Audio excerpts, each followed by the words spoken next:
Hi everyone. In this video I want to continue our conversation about sex determination and talk about how the sex determination switch gets flipped at the genetic level. So today we'll be talking about how vertebrates share a core switch. We've talked about that, and we'll talk about the fact that what flips that switch varies. So in mammals it's a gene called SRY, in Medaka, which is a fish, it's a gene called DMY, and so forth. Okay, so to remind you, there are three genes that in vertebrates are very important for this core switch between male and female gene products. And we have these two stable states, the female state where SOX9 and FGF9 are at low states and Wnt4 is at a high state, and the male state where the opposite is true. And so our question then is, what kicks this off? What flips this switch? So it turns out to be the case that what's involved in actually flipping the switch between the male and female states is different in different vertebrates. So in mammals, you may know that there's a gene called SRY, and that's a new gene. That's a gene that evolved in the history of mammals, as we'll discuss. And it's on the Y chromosome. And so that means that XY individuals do contain an SRY gene on their Y chromosome. SRY then positively regulates SOX9, which positively regulates FGF9. FGF9 then represses Wnt4, and we end up with a lot of SOX9 and FGF9 and little Wnt4. On the other hand, in XX females that do not have the SRY gene, we end up with the opposite pattern because there's nothing to stimulate SOX9 transcription, and we end up with a lot of Wnt4 and little of the other two products. Okay, in Medaka, the case looks quite similar, but it's an entirely different gene that evolved entirely independently. So Medaka is a Japanese killifish. See it over here.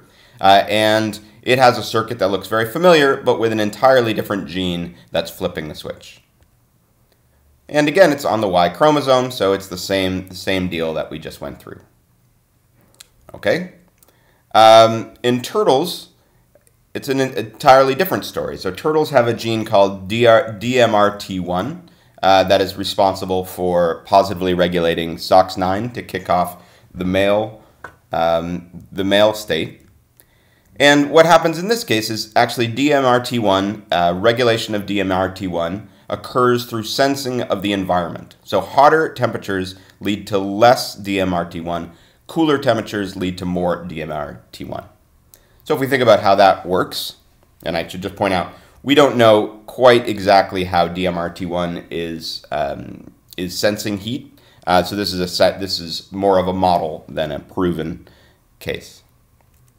So at high temperatures, then we get repression of DMRT1, so we do not get stimulation of SOX9, and we end up in the classic female-specific state with Wnt4 highly expressed, and SOX9 and FGF9 lowly expressed.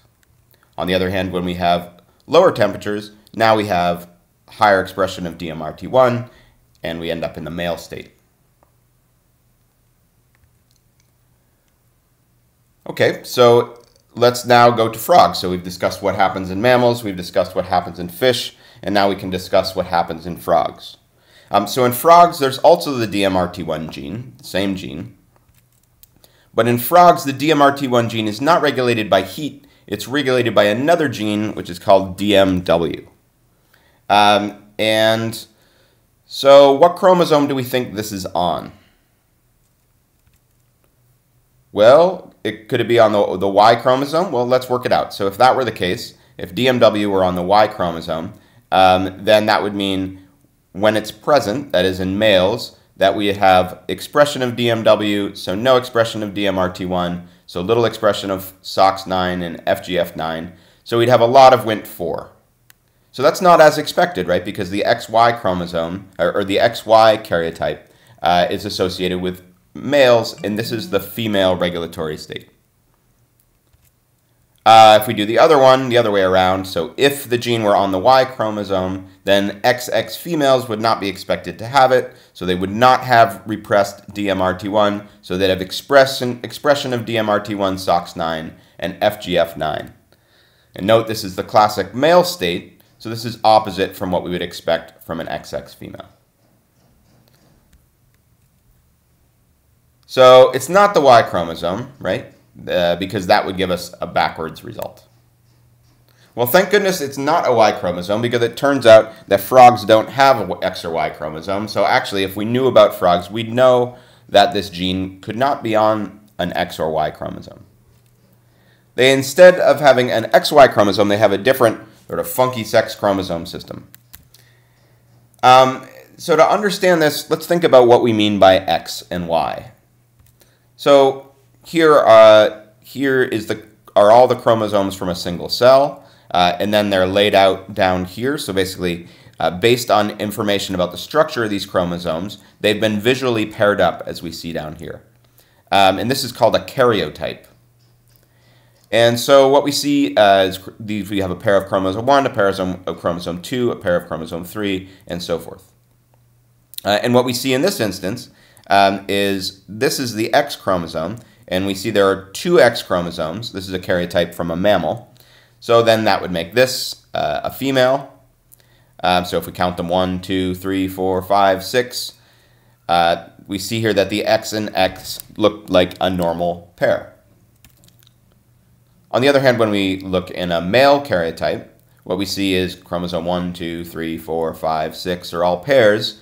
But when we get back down to the last 2, we find that they're a different pair, right? That the X and Y chromosomes are different chromosomes. They look quite different from each other. And so this is what we mean by an X and Y chromosome, that if you look at a female, you see all pairs. And if you look at a male, you see an unpaired, or 2 different chromosomes that are unpaired. And we call those the X. The X is the one that we see twice in the female, and the Y, the one that we don't see in the female. So this is what we mean by an X and a Y. So what if the case then is reversed? So I've just taken the same karyotypes here, but let's pretend that the one on the left was from a male and the one on the right was from a female. So if that were the case, then we have all pairs with this same last pair in males, but we have a different pair in females. So this is opposite the classic XX-XY system. So what do we do if it's reversed? So some of you are going to be saying, wait, that can't happen. That's not what I've been taught. I've been taught that males are the ones with the weird chromosome. Well, one thing we're learning through genetics is that a lot of the things we've come to assume are normal are actually, the rules are not really rules, right? So we've learned that we are diploid organisms, but not all organisms are diploid. And in fact, not even all multicellular organisms are diploid. We've learned that we have 23 chromosome pairs, but that other species can have from 4, Drosophila has 4, to hundreds. There are some species that have many, many pairs of chromosomes. We have about 23,000 genes, but some species have as few as around 1,000 or as many as 100,000. And our genomes are around 3 billion nucleotides, but other genomes may just be a few million nucleotides or can be hundreds and hundreds of billions of nucleotides. So, as we've learned, genetics is really diverse, and now we can learn another instance of that, which is that we can get the opposite case. So, can it be the case that females are the ones with the odd chromosome? And in fact it is. So what we're looking at here, blue in our figure indicates a case where the females are the ones where things aren't paired up. And we can see that this has evolved many different times. Almost all birds have it. About half of reptiles have it. A few frogs have it. A few fish. And various other species. In particular, all butterflies and moths are thought to have this system. And I just want to give a shout out here to the Tree of Sex. This is from their recent paper. So this is a group of colleagues from across the world that are working on figuring out these questions, on the diversity of sex determination mechanisms. And a lot of the stuff that I'll be talking about in these videos comes from various of their work. And I want to point out that scientists aren't always lacking in a sense of humor, as we are rumored to be. And I also wanted to give a shout out to three great scientists here on the West Coast that are involved: Doris Bactrog at UC Berkeley, Katie Peichel at University of Washington, and Sally Otto up in University of British Columbia. Okay, so this can happen. So what do we call it, right? So we've decided that it's not quite like an XY system, and so instead we're going to call it a ZW system.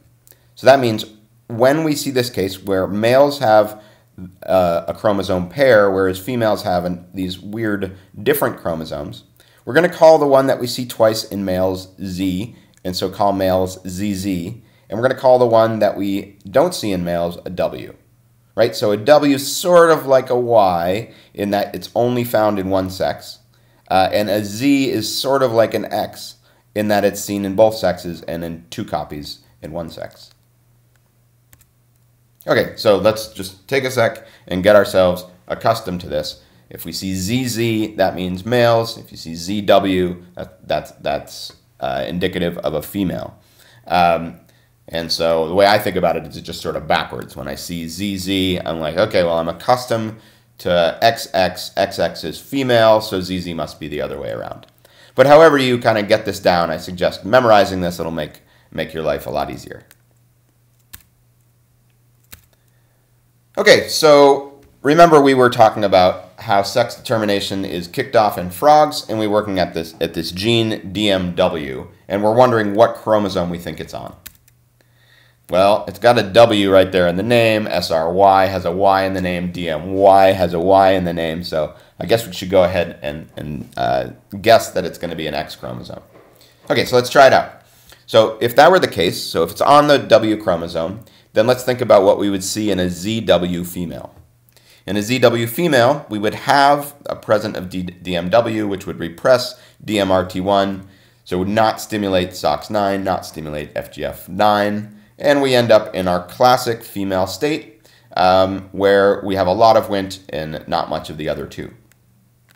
Well, just to make sure that seems to work out, let's do the other one around. So what if we had a ZZ male? So if the gene were on the W chromosome, a ZZ male would not be expected to have this gene, so would not repress DMRT1, which would stimulate SOX, which would stimulate FGF9, and repress Wnt4. So in fact, we do end up with this case where we see that male has the expected expression pattern, that ZZ gives the expected expression pattern. So in fact, it is the case that DMW, perhaps not surprisingly, is on the W chromosome, and that frogs are a ZZ-ZW system. Whew. Okay, so we've been at it a while. We've got one more to do, and that's what happens in birds. So this has been best worked out in chicken. So let's have a look at that. So again here, we have DMRT1 as the direct activator of SOX9. Although in this case, we don't actually have any regulator. So this is the whole circuit. So then how is it determined that it's on or off? Okay, so here we are. We're in birds. So we're talking about it's a ZW system because it's blue. And so we know that we're working in a ZW system with the odd chromosome in females. Okay, so what chromosome might we expect one of these genes be on to make things work? Well, we could try and see maybe DMRT1 is on the W chromosome. So let's think that through. If it were on the W chromosome, then a ZW female would have a lot of DMRT1, would stimulate SOX9 and FGF9, and repress Wnt4. So this is backwards, right? This is the typical male regulatory pattern, and here we're talking about a ZW female. So it doesn't seem to work that it's on the W chromosome. And if we look at it, it would also be the case that we get things different than we expect in males, so a ZZ, then we would not have DMRT1, so we would not stimulate SOX9 and FG9, and we would end up with the female pattern. Okay, so that's not working either. Well, what other chromosomes might it be on?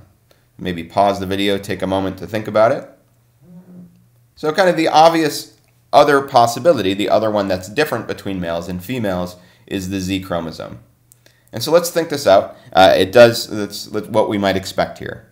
So we have our 2 copies of DMRT1 in a male. So we'll start with a ZZ male. So we would have 2 copies of DMRT1.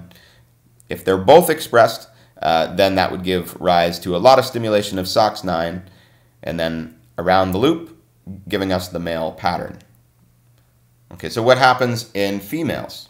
Well, in females, because females only have one Z, females are going to have slightly less production of DMRT1, right, of half as much. And so that's going to lead to less stimulation of SOX9 and less stimulation of FGF9. And it turns out to be the case that this difference, just this difference between having 2 copies and having 1 copy, can produce this dramatically different result where we end up with the female pattern of the switch. And so yeah, this works out. It works out in terms of reasoning, and that is in fact the way it works. So what have we learned? Okay, so vertebrates share this core switch that consists of SOX9, FGF9, and Wnt4, but the way that that switch gets flipped varies. In mammals, it's a gene called SRY, which is on the Y chromosome. In Mammals, it's on DMY, which is actually an entirely independent Y chromosome. In turtles, it's actually just on an autosome, and it senses temperature. In frogs, it's a gene that's on the W chromosome, and in birds, it's a gene that's on the Z chromosome. So we see that there's this great shared similarity, but all this difference in how the switch actually gets flipped. And in the next video, we're going to try to work towards understanding how these things evolved and understanding the origins of these different genes.